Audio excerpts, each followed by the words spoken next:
Melaka ingin meminta Perdana Menteri menyatakan apakah sebab perubahan had pendapatan garis kemiskinan PGK daripada ringgit Malaysia RM980 sebulan kepada ringgit Malaysia RM2,208 sebulan, dan apakah kesan perubahan ini kepada dasar ekonomi dan sosial kerajaan.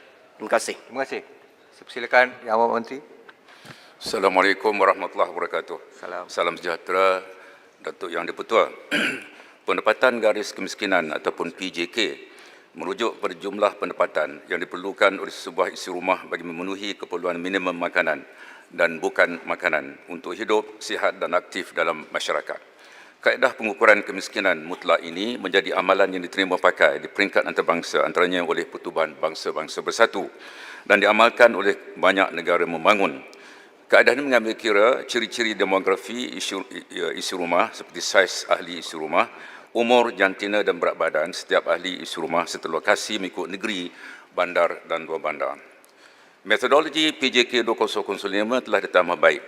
Metodologi 2019 mengekalkan 3 komponen asas iaitu keperluan makanan, bukan makanan dan ciri-ciri isi rumah.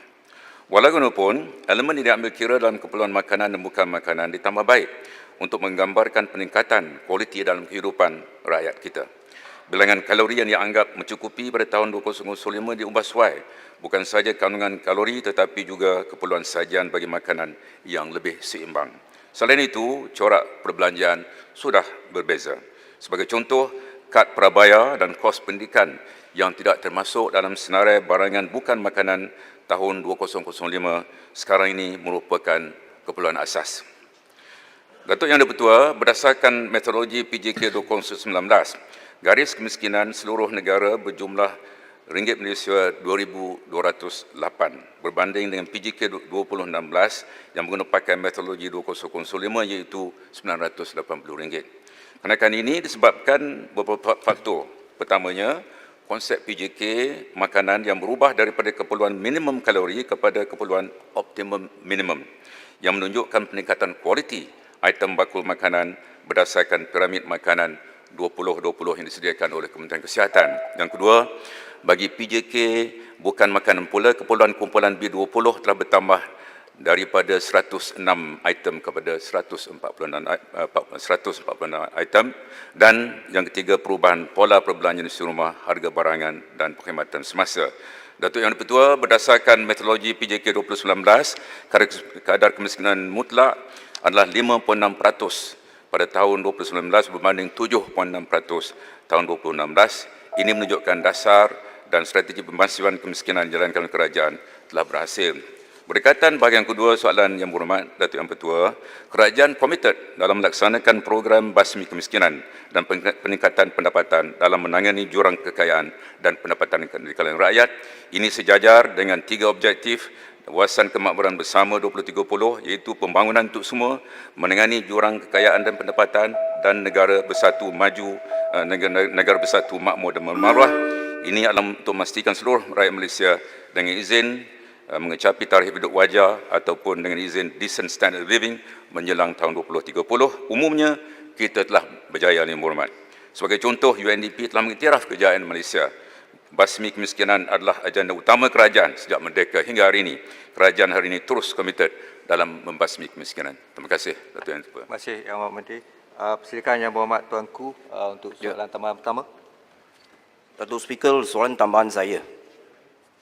Dengan perubahan ini, sudah pasti keluarga yang akan didefinisikan sebagai keluarga miskin telah meningkat. Kalau berdasarkan kepada RM980, dia hanya sekadar lebih kurang 24,000 keluarga yang miskin. Tapi dengan definisi yang baru ini, jumlah keluarga yang miskin telah meningkat kepada 405,000 keluarga.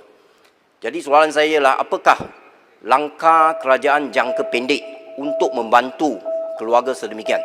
Saya nak tekankan kepada sistem e-kasih di sini. Ya, di mana sistem e-kasih, bolehkah kerajaan dalam masa yang terdekat mendaftarkan semua 405,000 keluarga ini dalam sistem tersebut supaya kerajaan ada data tersebut dan dapat membantu mereka?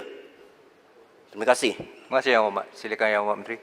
Datuk Yang Dipertua, IKC ini diuruskan oleh unit pelaksanaan dan pemantauan ICU dengan kerjasama UPEN negeri-negeri ada senarai yang membolehkan rakyat berdaftar.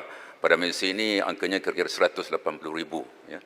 Kalau mengikut angka kemiskinan, mengikut metodologi lama 24,700 seperti yang Ahmad sebut, dan pada hari ini 405,441 keluarga.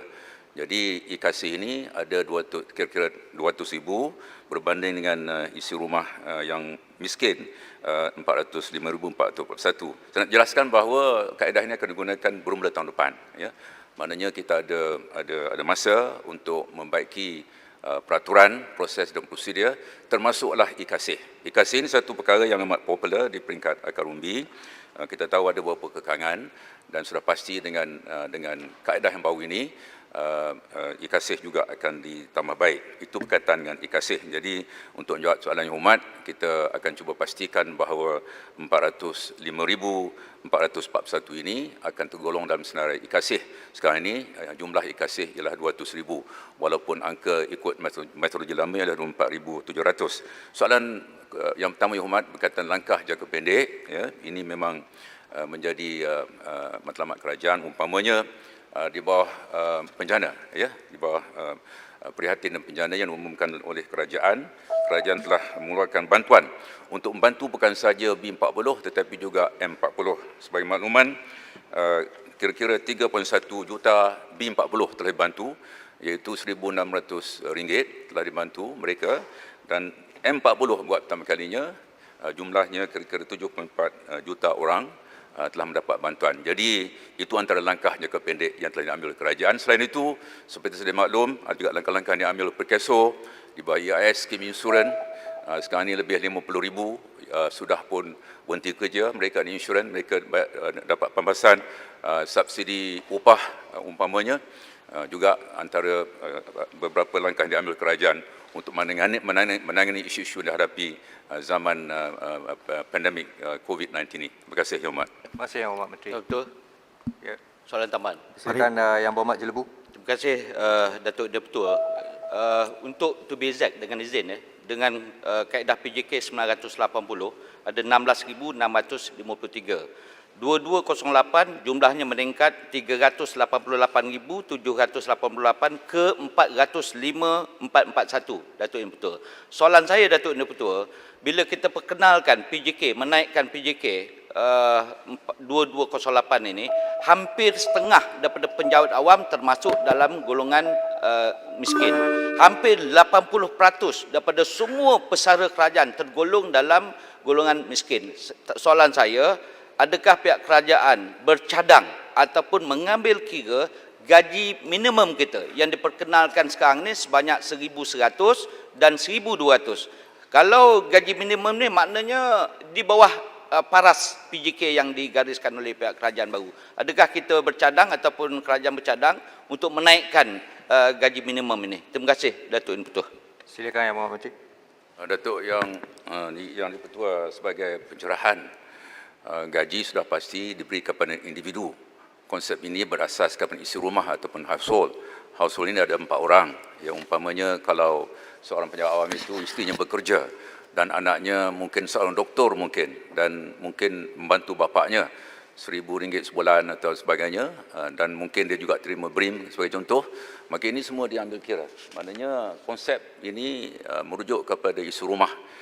Gaji yang Yang Hormat Jelebu sebut tadi merujuk kepada pendapatan yang diperolehi daripada kerja sebagai penjawat awam, itu sebagai pencerahan. Ini merujuk kepada isu rumah, bukan individu.